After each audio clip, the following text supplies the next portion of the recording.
എന്തായിരുന്നു പ്രാർത്ഥിച്ചത്? ഈ സന്നിധിയിലെ കടാവിളക്ക് പോലെ എന്നും നമ്മുടെ സ്നേഹം കാത്തു സൂക്ഷിക്കണം, മരണം പോലും നമ്മുടെ അടുത്തേക്ക് ഒരുമിച്ച് കടന്നു വരാൻ പാടുള്ളൂ എന്നൊക്കെയാണ്.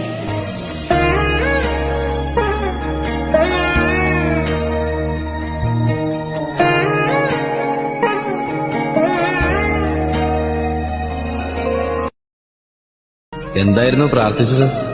ഈ സന്നിധിയിലെ കടാവിളക്ക് പോലെ എന്നും നമ്മുടെ സ്നേഹം കാത്തു സൂക്ഷിക്കണം, മരണം പോലും നമ്മുടെ അടുത്തേക്ക് ഒരുമിച്ച് കടന്നു വരാൻ പാടുള്ളൂ എന്നൊക്കെയാണ്.